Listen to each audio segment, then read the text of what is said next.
अब मैं कहना चाहूंगा कि खाने में कभी गोबर मत खाना, क्योंकि गोबर सेहत के लिए हानिकारक होता एथर ध्रुव राठी जी कि बड़ यूट्यूबर अंधभक्त मानू कड़ा जवाब दौरान आउ से गोबर भक्त गोखिया मानू चेतावनी दौरान जे तुम एथर खाइबारे केबे मध्य गोबर खाओ नाही, जेहेतु गोबर रे भल विषय नाही, बहुत कीटाणु रही अच्छे जहाँ आपण शरीर पाई बहुत क्षतिकारक।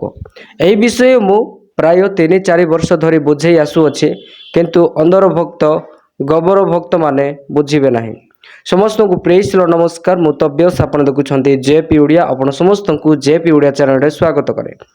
प्रिय माने आम चैनल को जदि प्रथम थर पाई आसी अछंती, आम चैनल को सब्सक्राइब करी बेल आइकन प्रेस करंतु, जहाँ द्वारा आगामी प्रत्येक दिन वीडियो आपण माने पाई परिबे। आम मानकर उद्देश्य यह जे समस्ते सत्य परमेश्वर को जानतु, आ समस्त अंधविश्वास एवं अंधविश्वासर संस्कृति परंपरा को आउ अंधविश्वासर आस्था को परित्याग करी समस्ते जीवंत परमेश्वर को जानतु, यह मानकर इच्छा अटे, ना कि कौन विषय को न जानी विरोध करवा।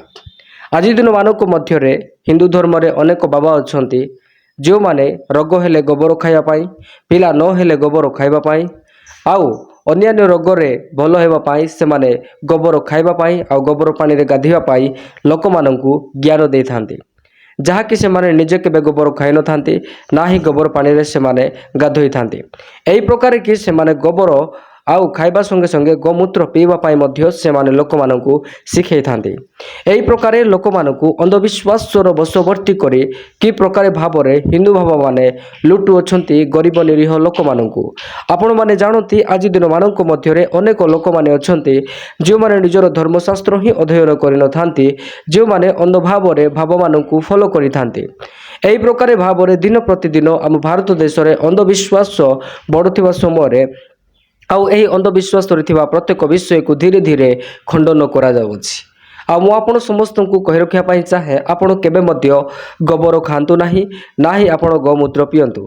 ताहा खाइबा जिनिस नुहे, ताहा व्यवहार करिया जिनिस अटे, किंतु आमे माने एही विषय जानि रखिया दरकार गोबर रे गोमूत्र रे अनेक कीटाणु रही अछि। नॉर्मली भाव रे आमे जदि देखिबा को जिबा मनुष्यर मध्य मूत्र रही अछि, मनुष्यर मूत्र गु रही अछि, ताहा कोन आमे माने खाइबा कि नाही। एही प्रकार भाव रे आमानकु जानिया कहबो, किंतु मनीष आज कुकुर पालटी जाय अछि, कि प्रकार भाव रे गाय गु खाउ अछि एवं गोमूत्र पिउ अछि। दिन प्रतिदिन मनुष्य से जीवंत परमेश्वर को जानिबा अपेक्षा आहुरी पशु पालटी जाउ अछि। मु आपण समस्त को कहि रखिया पाई चाहे, एही समस्त हेबार कारण हैला आज लोक मानकु कुहा जाउ अछि तुमे तम धर्म छाड़ी कुआडे जीव नाही। लोक मानकु कुहा जाउ अछि जे तुमे एही धर्म छाड़ी आउ कुआडे जीव नाही, आउ अन्य बाइबल पढ़िब नाही, जीशु को विषय जानिबा पाई चेष्टा करिब नाही। एही प्रकार भाव रे सत्य परमेश्वर को ठारू लोक मानकु लुचेइबा पाई चेष्टा करा जाउ अछि।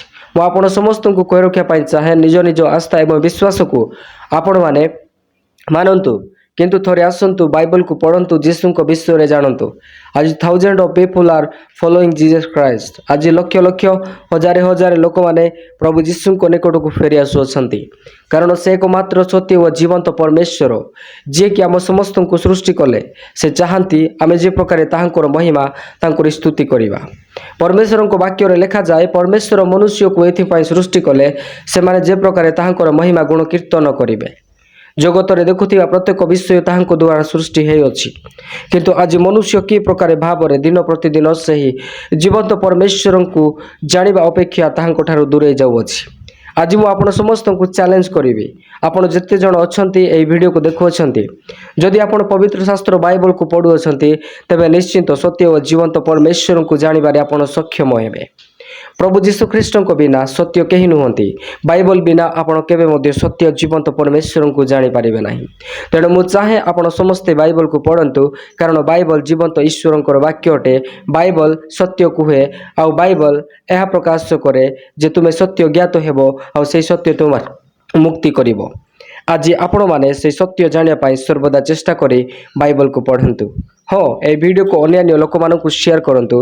लोक माने अंधभक्त गोबर भक्त न होई जीशु भक्त हुंतु, आउ सत्य को ग्रहण करंतु। ତେବେ ଆପଣ କ'ଣ କହିବା ପାଇଁ ଚାହିଁବେ ଆପଣଙ୍କର ମତାମତ କମେଣ୍ଟରେ ଲେଖି ଜଣାନ୍ତୁ। ପୁଣି ଦେଖାଇବା ଆଗାମୀ ଭିଡ଼ିଓରେ। ଆପଣ ସମସ୍ତଙ୍କୁ praise Lord, God bless you all.